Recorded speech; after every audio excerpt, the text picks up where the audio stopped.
There's a moment when someone is washing dishes after dinner, hands moving through warm soapy water, and suddenly they notice they have no memory of the last 5 minutes.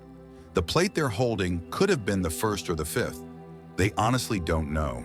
Their body has been here at the sink, but their mind has been somewhere else entirely, replaying an argument from work, planning tomorrow's schedule, worrying about a text they haven't received. The realization hits with a strange jolt. I wasn't here at all. Their hands are wet, the water is running, the kitchen smells like food, but they experienced none of it. It's like their awareness left the building while their body kept going through the motions. There's a split second of feeling unsettled. How much of life are they missing while being somewhere else in their head? Then a notification buzzes on the counter, and just like that, attention jumps again. The moment of noticing is gone. The autopilot returns. This kind of absence isn't rare or dramatic. It's woven into the texture of daily life. It happens in the car, driving a familiar route, arriving home with no memory of the last 10 minutes on the road. It happens in conversations, nodding along while the mind is running its own script about something completely unrelated. The body shows up, but awareness is flickering in and out like a bad connection. And most of the time, there's no awareness that awareness is missing. That's the strange part, being gone and not even knowing it. That disconnection doesn't stay contained. It spreads into every part of life. In romantic relationships, someone is lying next to their partner at night, both scrolling on their phones in silence. Physically close, but completely separate. When the partner speaks, asking about their day, the response is automatic. Fine, tired. But the truth is more complicated. They're anxious about money, still replaying a tense conversation with their mother, feeling vaguely lonely even though they're not alone. None of that gets said because they're not fully present enough to even recognize what they're feeling. The partner says goodnight and rolls over. Another day ends with two people next to each other but not really together. At work, it shows up as constant task switching without ever fully landing anywhere. Someone opens an email, reads the first line, then clicks to a spreadsheet, types two numbers, then checks a message, then remembers they were supposed to call someone. By the end of the day, they've been busy for hours, but can't point to anything they actually completed with full attention. Everything feels half done. The mind is always reaching for the next thing before finishing the current thing. Underneath the busyness is a low hum of anxiety, the sense that something important is being missed, but they can't figure out what. With family, especially around people who knew them as children, the disconnection can show up as impatience or emotional flatness. A parent is telling a long story they've told before, and instead of listening, someone is mentally writing their grocery list, waiting for a gap to change the subject. A child is excitedly explaining something that happened at school, and instead of being curious, the adult is half listening while checking the time, thinking about dinner, feeling the pressure of everything that still needs to get done. Later, there's guilt. Why can't I just be present with the people I love? Alone, the pattern is even more obvious. Someone sits down to rest, and within seconds, the mind is scanning for something to do. Check the phone, turn on the TV, open social media, start a new task. Stillness feels uncomfortable, almost threatening. The idea of just sitting and being aware of what's happening right now, the sensations in the body, the quality of the breath, the actual state of the mind, feels boring or pointless. So they stay in motion, stay distracted, and the disconnection from their own inner life deepens. Many people grow up in environments that don't teach presence. A girl grows up in a house where everyone is busy all the time. Her parents are loving but distracted, always working, cleaning, managing, fixing. No one sits still. No one talks about how they actually feel. When she tries to share something emotional, the response is practical. You'll be fine, just focus on your homework. She learns that feelings are inconvenient, that being productive is more valuable than being present. Her attention gets trained outward, on tasks, on other people's needs, on keeping everything moving. As an adult, she finds it almost impossible to just sit with herself. Her nervous system interprets stillness as a warning sign that something is wrong. A boy learns early that his inner world is too much for the people around him. Maybe he's sensitive, emotional, intense. Maybe he gets told, "You're too sensitive," or "Stop overreacting" when he expresses what he feels. So he starts to disconnect from his own experience. He learns to live from the neck up, all thinking, planning, analyzing, while his body and emotions become background noise he tunes out. By adulthood, he's good at solving problems and managing logistics, but he has almost no relationship with his own felt experience. He doesn't know he's anxious until he's having a panic attack. He doesn't know he's angry until he explodes. His awareness is always a few steps behind what's actually happening inside him. This is where the neuroscience of mindfulness becomes relevant. The brain has a default mode, a network of regions that activate when we're not focused on a specific task. This default mode is where the mind wanders, where it rehearses the past, imagines the future, constructs narratives about who we are and what everything means. It's not bad. It's necessary for planning, for empathy, for self-reflection. But for many people, this default mode becomes the only mode. The brain spends almost all its time in storytelling, time traveling, and self-referencing, and very little time actually registering what's happening in the present moment. Mindfulness, in the simplest terms, is the practice of bringing awareness back to present moment experience, on purpose, without judgment. It's noticing what's happening right now, the sensation of breath, the feeling of your body in a chair, the sound of traffic outside, the emotion moving through your chest. It sounds simple, but it requires training because the brain's habit is to leave the present and go somewhere else. Neuroscience shows that regular, mindfulness practice actually changes the brain. It strengthens areas involved in attention, emotional regulation, and self-awareness. It quiets the regions involved in constant self-referencing and rumination. Over time, the brain gets better at staying anchored in the present instead of constantly drifting into thought loops. At work, the consequences of never being fully present show up as chronic stress and diminished effectiveness. Imagine someone in a meeting where an important decision is being discussed. Physically, they're there, but mentally they're rehearsing how they'll defend their position, or they're replaying a critical comment someone made earlier, or they're worrying about an email they need to send. When someone asks their opinion, they have to ask them to repeat the question because they weren't actually listening. Later, they realize they missed key information and have to ask a colleague to fill them in. The lack of presence doesn't just affect focus. It creates a constant low-level anxiety because the brain is always divided, never fully here, never fully anywhere. In romantic relationships, the absence of mindful awareness can create emotional distance that's hard to name. Someone's partner is upset, and instead of being present with that emotion, they immediately jump to fixing, defending, or shutting down. They're not actually listening to what's being said. They're preparing their response, managing their own discomfort, or checking out emotionally. The partner feels it, not necessarily as a specific offense, but as a pattern of not being met, not being seen. Over time, both people can end up feeling lonely in the relationship, not because they don't care, but because neither is bringing full presence to their time together. They're physically in the same room, but mentally in completely different places. In family dynamics, especially with aging parents or young children, the lack of mindfulness can show up as impatience that feels disproportionate. A parent is telling the same story for the third time, and someone snaps at them or visibly checks out. A child needs help with something small, and instead of being present, the adult is annoyed, rushed, dismissive. Later, there's regret and self-judgment. Why am I like this? Why can't I just be kind and patient? But the issue isn't a lack of love, it's a lack of awareness. The mind is so full of its own noise that there's no space to actually be with another person.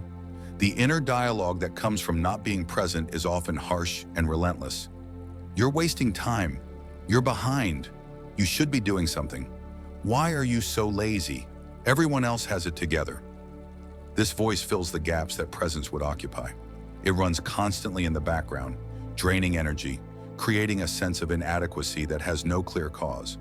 The person can be objectively fine, job, relationships, health all stable, but internally they feel like they're failing at something they can't even name. That feeling is often the result of a brain stuck in default mode, generating narratives that go unchallenged because there's no present moment awareness to see them for what they are. Just thoughts, not truth. The cost of this pattern is exhaustion that rest doesn't fix. It's the feeling of being busy all the time, but never fully engaged. It's relationships that exist but don't feel nourishing. It's a life that looks full from the outside but feels empty from the inside. And underneath all of it is the quiet ache of, I'm missing my own life. But here's the shift. The absence of mindfulness isn't a character flaw. It's a learned pattern, and it's also information.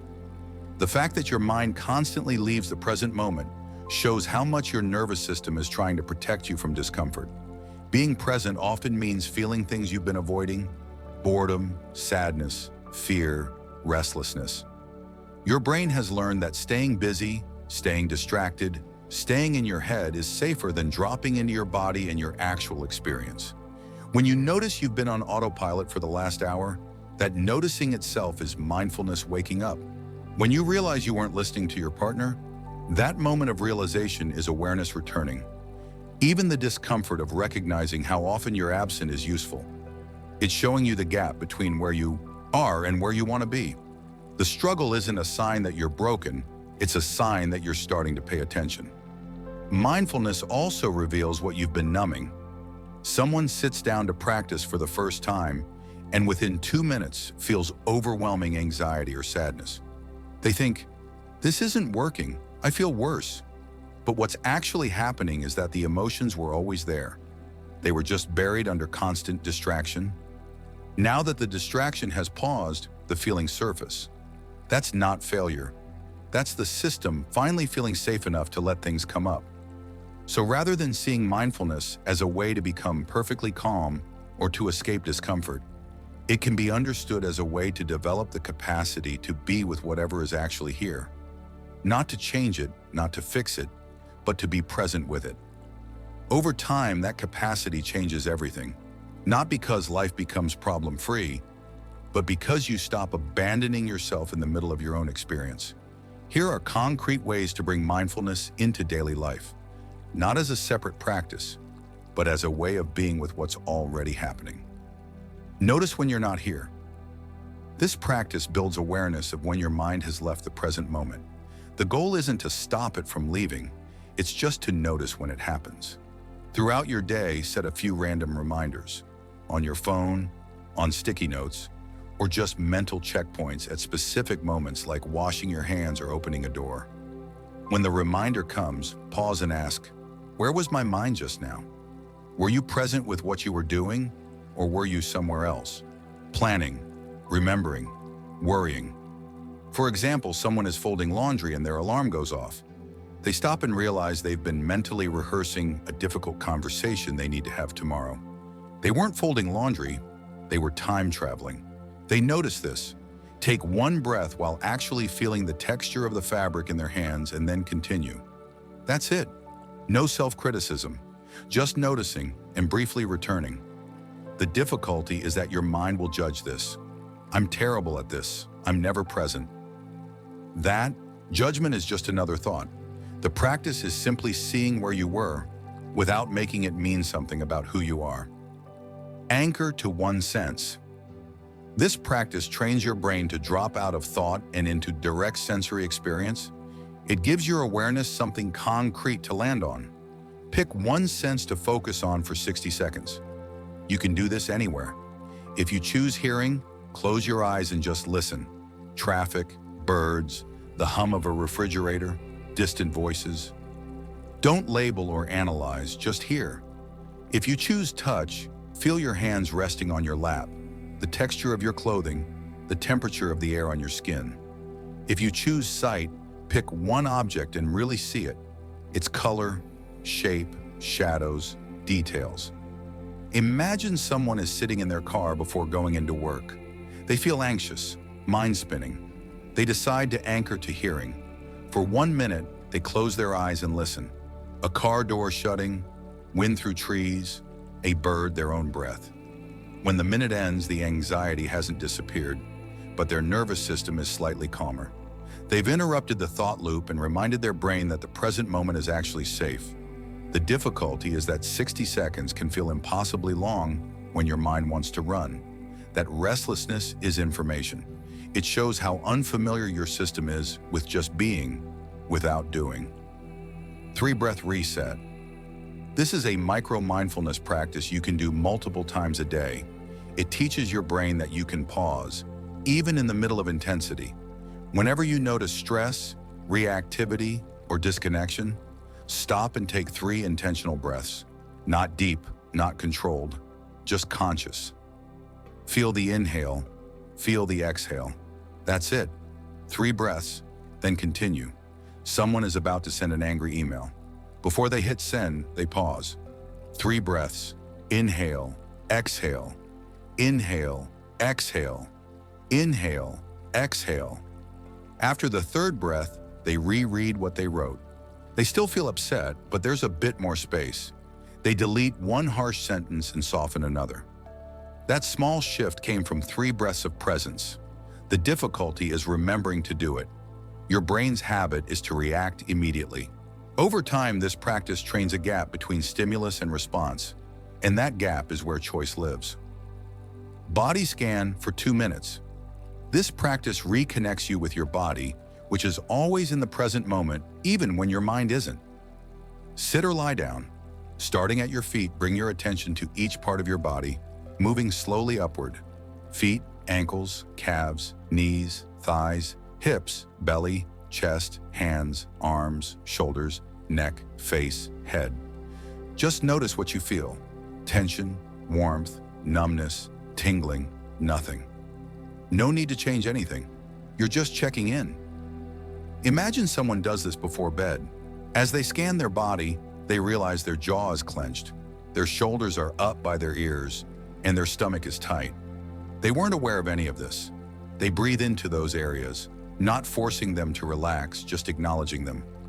Over time, this practice builds a relationship with the body's signals, which are always giving information about emotional state. The difficulty is that some areas might feel numb or disconnected, especially if you've spent years avoiding body awareness. That's okay. You're not trying to feel everything perfectly. You're just practicing the act of paying attention. Mindful transition moments. This practice turns everyday transitions into moments of presence instead of rushing from one thing to the next on autopilot. Before you move from one activity to another, closing your laptop, getting out of your car, hanging up the phone, standing up from the couch, pause for 5 seconds. Feel your body. Take 1 breath. Let the previous moment end before the next one starts. Someone finishes a work call that was stressful. Normally, they'd immediately jump to the next task, carrying the stress with them. This time, they hang up and sit for 5 seconds. They feel their feet on the floor, take 1 breath, and let the call end. Then they stand and move to the next thing. That tiny gap prevents the accumulation of stress throughout the day. The difficulty is that pausing feels like wasting time, especially in a culture that values constant productivity. But these 5-second pauses actually create more clarity and efficiency than rushing through everything half present. Eat 1 meal mindfully. This practice brings awareness to something you do every day, but probably do on autopilot. Once a day, eat 1 meal or snack without screens, without reading, without doing anything else. Just eat. Notice the colors, textures, smells, tastes. Chew slowly. Notice when your mind starts planning or judging or wandering, and gently bring it back to the act of eating. Imagine someone is eating lunch alone. Normally they'd be scrolling, watching something, or working. Today they just eat. They notice the crunch of the lettuce, the sweetness of the tomato, the saltiness of the dressing. Halfway through, their mind jumps to an afternoon meeting. They notice and bring attention back to the food. It's not dramatic, but by the end of the meal, they feel more grounded, more like they actually experienced lunch instead of it just being fuel they shoveled in while distracted. The difficulty is how uncomfortable it can feel to eat without distraction. That discomfort reveals how much you've been using distraction to avoid being alone with yourself. 1 mindful conversation. This practice brings presence into relationships, which is where the absence of mindfulness often causes the most pain. Once a day, have one conversation where you're fully present. Put your phone away. Don't plan your response while the other person is talking. Just listen to their words, their tone, their body language.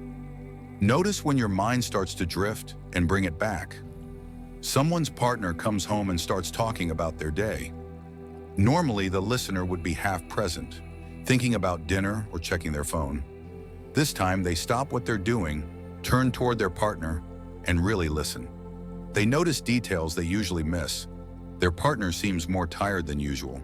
There's a slight edge in their voice. They ask, "Are you okay?" instead of just nodding along. That small moment of real presence shifts the whole interaction. The difficulty is that being fully present with another person requires tolerating your own discomfort, boredom, impatience, the urge to fix or advise. The practice is staying anyway, just being with them. Over time, practicing mindfulness changes not just individual moments, but your baseline experience of being alive. There's more ease, not because problems disappear, but because you're not fighting reality as much. You're more able to be with what is, rather than constantly wishing it were different. You start noticing when you're slipping into autopilot, and you can choose to come back. The gap between stimulus and response gets wider. Someone says something triggering, and instead of immediately reacting, you feel the heat rise. Notice the urge to defend, take a breath, and choose a response. That doesn't happen every time, but it happens more often. Relationships shift. Some people appreciate your increased presence. Others feel uncomfortable with it, especially if the relationship was built on both of you being distracted together. You start to see more clearly which connections are nourishing and which are draining. New friendships might form around shared values of awareness and presence.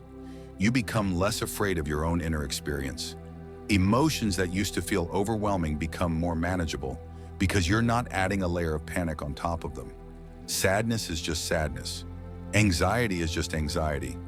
They come, they move through, they go. You don't have to make them mean something catastrophic about your life. The harsh inner voice doesn't disappear, but it loses some of its authority. You start to recognize it as a pattern, a habit of the mind, not the ultimate truth about who you are. You can hear it and not believe it. That shift is freedom. It's important to remember this is not a destination. There's no finish line where you're perfectly mindful all the time. You'll still zone out, still get lost in thought loops, still react instead of respond. But the difference is that you notice sooner, you return more easily, and you're kinder to yourself about the whole process. If you return to that opening moment, washing dishes, awareness completely absent, you can imagine it differently now. Maybe next time, halfway through, you notice, "I wasn't here." And instead of judging yourself, you just feel the warm water on your hands, the slickness of the soap, the weight of the plate. You take one breath, you come back. The thoughts will pull you away again in 30 seconds. But for that brief moment, you're actually here, in your life, experiencing it. And that's the practice. Not perfection, just returning again and again to this moment. Because this moment is the only place life is actually happening. Thank you for staying with us all the way through. If you'd like more content on neuroscience, mindfulness, and the inner work of becoming more present, subscribe for new videos. And if you feel like sharing, what part of your life do you notice you're most often absent from? And what's one small way you might practice coming back?